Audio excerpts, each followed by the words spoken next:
नमस्कार दोस्तों, एक बार फिर से आप सभी का मैं बहुत बहुत स्वागत करता हूं। दोस्तों, आज देश में आखिरी चरण की वोटिंग शुरू हो चुकी है। आपको बताऊं तो इस समय 8 राज्यों की 57 लोकसभा सीटों पर वोटिंग जारी है। दोस्तों, आज हम आपके लिए उत्तर प्रदेश की 13 लोकसभा सीटों का सटीक आंकड़ा लेकर हाजिर हैं। ये सीटें पूर्वांचल की हैं, वो आपको आज हम बताने वाले हैं कि किस सीट पर किसका पलड़ा भारी है। आंकड़ों के हिसाब से दोस्तों आज हम बात करने वाले हैं, सटीक आंकड़े लेकर हाजिर हैं और कोई यहाँ काल्पनिक बातें नहीं होंगी। तो चलिए, सबसे पहले मैं आपको बताना चाहता हूँ कि कौन कौन से राज्य हैं जहाँ पर आज वोटिंग हो रही है। दोस्तों, बताना इसलिए भी ज़रूरी है क्योंकि अब चुनाव 5 साल के बाद आएगा और आखिरी चरण के लिए ये वीडियो बहुत इम्पॉर्टेंट है क्योंकि इसके बाद कोई चरण नहीं होगा। सीधे सीधे काउंटिंग शुरू हो जाएगी 4 जून को और 4 जून के बाद देश को एक नया प्रधानमंत्री मिल जाएगा। दोस्तों, पंजाब की 13 लोकसभा सीटों पर चुनाव है, यूपी की 13 सीटें हैं, वेस्ट बंगाल की 9 सीटें हैं, बिहार में 8 सीटों पर मतदान हो रहा है, ओडिशा में 6 सीटों पर वोटिंग हो रही है, हिमाचल प्रदेश की 4 सीटों पर वोटिंग हो रही है और झारखंड की 3 सीटों पर वोटिंग, और चंडीगढ़ में एक ही लोकसभा सीट है, यहाँ पर भी एक सीट पर वोटिंग हो रही है। दोस्तों, चंडीगढ़ में बसपा ने एक मजबूत कैंडिडेट उतारा है जिनका नाम डॉक्टर रितु सिंह है। रितु सिंह का पलड़ा यहाँ पर भारी लग रहा है। संजय टंडन बीजेपी के उम्मीदवार हैं, कांग्रेस के उम्मीदवार हैं मनीष तिवारी। दोनों को डिबेट में हराने का काम कर दिया है। दोस्तों, ओपन डिबेट चैलेंज दिया था रितु सिंह जी ने, आपको वो खबर पता होगी। उस डिबेट में ये लोग आए नहीं और किसी भी सवाल का जवाब नहीं दिया।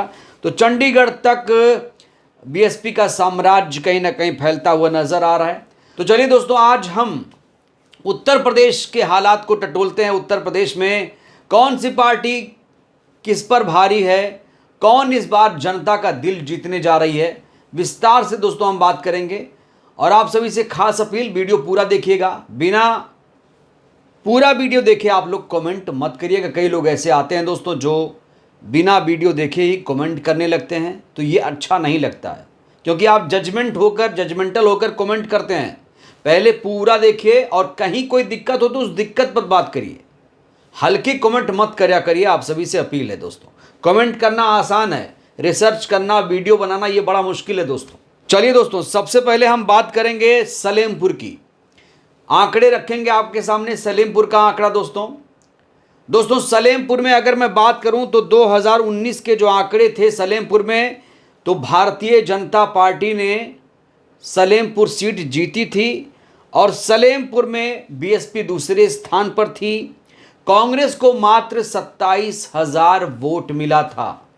यह आज की डेट में सच्चाई है कि कांग्रेस पार्टी यूपी से खत्म होती जा रही है, संगठन नहीं बचा है और समाजवादी पार्टी खुद को कांग्रेस पार्टी से मजबूत मानती है। आप कहेंगे ऐसा क्यों कह रहा हूं? तो मैं ऐसा इसलिए कह रहा हूं क्योंकि जब गठबंधन था 80 लोकसभा सीटों पर, तो कांग्रेस पार्टी को मात्र 17 सीटों पर उम्मीदवार उतारने का मौका मिला, वो भी काफ़ी मान मनौवल के बाद। तो भाई 62 सीटों पर अखिलेश जी ने अपने उम्मीदवार उतारे और 17 सीटों पर कांग्रेस पार्टी ने। तो बड़ी पार्टी कौन, कांग्रेस या समाजवादी पार्टी, यह आप खुद समझ सकते हैं। दोस्तों, पूर्वांचल में कांग्रेस की हालत बहुत ज़्यादा खस्ता है। अब 2019 में बसपा दूसरे स्थान पर थी और कांग्रेस पार्टी तीसरे स्थान पर थी। इस बार दोस्तों बसपा का सलेमपुर में बोलबाला है और सलेमपुर सीट खास तौर से बसपा के खाते में दोस्तों सलेमपुर सीट जा सकती है। दोस्तों, अगली सीट की बात करेंगे। अगली सीट है महाराजगंज। दोस्तों, महाराजगंज की बात करें तो महाराजगंज में आपको जानकर ताज्जुब होगा कि पिछले लोकसभा के चुनाव में महाराजगंज में कांग्रेस पार्टी को तीसरा स्थान मिला था। अच्छा, एक चीज आपको थोड़ा सा यहां याद दिलाना चाहूंगा, जिस तरह से 2024 में बीएसपी गठबंधन का हिस्सा नहीं है, ठीक वैसे ही 2019 में कांग्रेस पार्टी गठबंधन का हिस्सा नहीं थी। क्या यह आपको पता है? कांग्रेस पार्टी गठबंधन का हिस्सा नहीं थी। गठबंधन किसने किसने किया था? आरएलडी, बीएसपी और समाजवादी पार्टी ने। लेकिन जितनी आलोचना इस बार बहन जी की हो रही है इस मुद्दे को लेकर गठबंधन में नहीं आई, उतनी आलोचना कांग्रेस पार्टी की 2019 में नहीं हुई थी। और अगर 2019 में कांग्रेस पार्टी आ जाती तो 2019 में खेला हो जाता। तो दोस्तों महाराजगंज की बात करूं तो महाराजगंज में इस बार बीएसपी अच्छा करेगी, लेकिन पलड़ा यहां पर बीजेपी का भारी लग रहा है। आंकड़े अगर देखें तो पलड़ा बीजेपी का भारी लग रहा है। इंडिया गठबंधन उतना मजबूत नहीं हो पाया जितना यहां पर होना चाहिए। दोस्तों अगली सीट है गोरखपुर। दोस्तों गोरखपुर में इस बार बीजेपी ये सीट निकाल लेगी। दोस्तों पिछली बार रवि किशन को यहां से 7.5 लाख वोट मिला था। बम्पर वोटों से रवि किशन की जीत हुई थी और समाजवादी पार्टी के उम्मीदवार की यहां पर हार हुई थी। कांग्रेस पार्टी को यहां पर मात्र 22,000 वोट मिले थे और इस बार गोरखपुर सीट पर भी बीजेपी का कब्जा हो सकता है। दोस्तों एक चीज आपको यहां फिर कहूंगा, कोई भी सीट ऐसा नहीं कि कोई प्रत्याशी सीधा सीधा निकाल रहा है, फाइट करके निकालेगा, फाइट करके। अगली सीट की बात करेंगे। अगली सीट है दोस्तों कुशीनगर। दोस्तों कुशीनगर बेहद महत्वपूर्ण सीट है और कुशीनगर में इस बार इंडिया गठबंधन अच्छा करती हुई नजर आ रही है।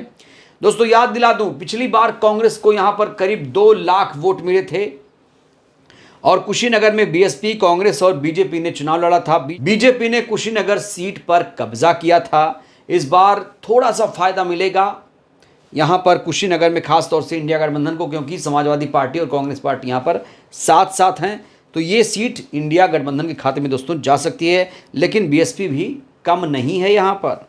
दोस्तों अगली सीट है देवरिया। दोस्तों देवरिया सीट पर इस बार बसपा कमाल कर रही है। ये सीट बसपा निकाल सकती है, ऐसा इसलिए क्योंकि पिछली बार बीएसपी यहां पर भी दूसरे स्थान पर थी। बीजेपी ने ये सीट जीती थी और कांग्रेस पार्टी को पिछली बार 41,000 वोट मिला था। तो पूर्वांचल में खासतौर से कांग्रेस पार्टी का उतना दबदबा नहीं है। 20,000, 40,000 यही इनको वोट मिलता रहा है। तो दोस्तों देवरिया सीट पर बीएसपी का कब्जा हो सकता है। तो अगली सीट है बलिया। दोस्तों बलिया बेहद महत्वपूर्ण सीट है। पिछली बार भी बीजेपी ने बलिया सीट पर जीत हासिल की थी और समाजवादी पार्टी के सनातन पांडे दूसरे स्थान पर थे। कांग्रेस यहां दूर दूर तक नजर नहीं आ रही थी। तो बलिया में इस बार त्रिकोणीय संघर्ष होने की संभावना जताई जा रही है। दोस्तों अगली सीट की बात करें तो अगली सीट है वाराणसी।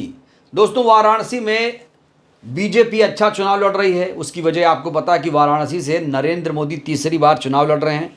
पिछली बार नरेंद्र मोदी ने यहां से 63% वोट शेयर हासिल किया था। 6.5 लाख इन्हें वोट मिला था और समाजवादी पार्टी दूसरे स्थान पर थी, कांग्रेस पार्टी यहां तीसरे स्थान पर थी। हालांकि 1.5 लाख वोट इन्हें मिला था अजय राय साहब को। लेकिन इस बार मोदी जी को भी जो वोट शेयर मिला था उतना ज़्यादा नहीं मिल पाएगा। जीतेंगे तो बहुत कम मार्जिन से जीतेंगे। दोस्तों अगली सीट की बात करें, अगली सीट है दोस्तों मिर्ज़ापुर।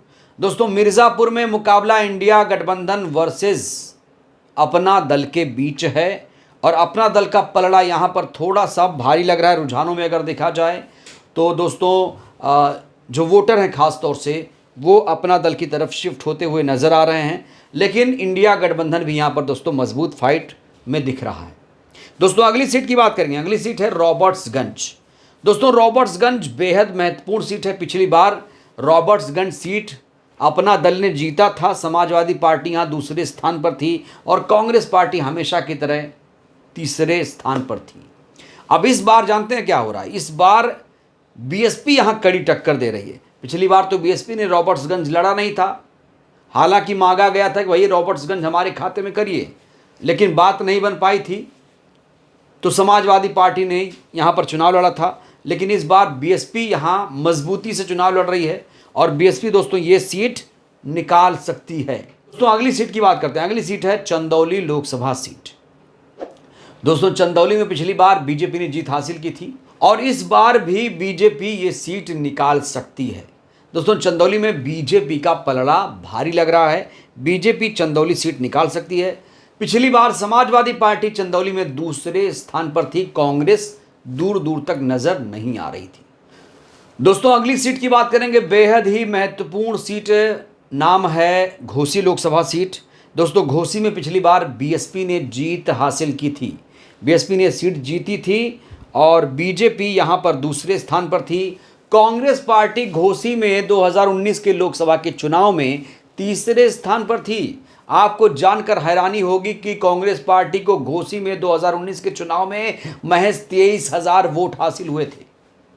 इस बार भी घोसी सीट पर बीएसपी कब्जा कर लेगी और आपको जानकर यह भी ताज्जुब होगा कि पूर्वांचल में पिछली बार ना तो कांग्रेस पार्टी ने इन सीटों पर कोई कमाल किया था, ना ही समाजवादी पार्टी ने। बीजेपी और बीएसपी ने ही सीट जीती थी। गाजीपुर भी बसपा ने जीता था और घोसी भी बसपा ने जीता था। तो दोस्तों घोसी जो सीट है वो भी बसपा के खाते में इस बार जा सकती है। दोस्तों अगली सीट की बात करें, अगली सीट है गाजीपुर लोकसभा सीट और गाजीपुर पूर्वांचल की हाई प्रोफाइल सीट में शुमार हो चुकी है। चाहे वो वाराणसी हो, गोरखपुर हो या घोसी हो या फिर गाजीपुर हो, ये सीटें दोस्तों हाई प्रोफाइल सीट बन चुकी हैं। और देखिए गाजीपुर में पिछली बार बसपा ने जीता था, अफजाल अंसारी ने चुनाव जीता था, तब वो बसपा के उम्मीदवार थे, लेकिन इस बार अफजाल साहब ने पलटा है पासा, बदला है पाला और वो चले गए हैं समाजवादी पार्टी में। और इस बार भी उनका पलड़ा दोस्तों भारी लग रहा है। और आपको जानकर हैरानी फिर होगी कि कांग्रेस पार्टी गाजीपुर में 2019 के लोकसभा के चुनाव में चौथे स्थान पर थी, मात्र 19,000 वोट हासिल हुए थे। तो दोस्तों गाजीपुर सीट पर इस बार इंडिया गठबंधन के उम्मीदवार अफजाल अंसारी की जीत हो सकती है। तो दोस्तों ये है पूर्वांचल की 13 लोकसभा सीटें, जिसका हमने आपको आंकड़ों के साथ विश्लेषण किया, आपको बताया कि यहाँ पर कौन जीता कौन हारा और इस बार क्या लग रहा है। वोटरों के रुझान से, मिजाज से इस बार जो लग रहा है दोस्तों हमने आपको बता दिया। तो अगर 13 सीटों की बात करें तो 5 सीटें, 4 से 5 सीटें बसपा ला सकती है, 3 सीटें एनडीए ला सकती है और 4 सीटें इंडिया गठबंधन यहाँ पर दोस्तों ला सकता है। हालांकि इंडिया की 3 भी हो सकती है, एनडीए का 5 भी हो सकता है, ऐसा भी हो सकता है। तो कुल मिलाकर बसपा फिर से यहां अपना पांव जमा चुकी है और बसपा पूर्वांचल में भी अच्छा खासा प्रदर्शन कर रही है। दोस्तों आपको बता दूं कि बसपा ने पूर्वांचल में खास तौर से बीजेपी का खेल बिगाड़ कर रख दिया है। बीजेपी के लिए खलनायक बन चुकी है बीएसपी, ये बात आपको कोई नहीं बताएगा।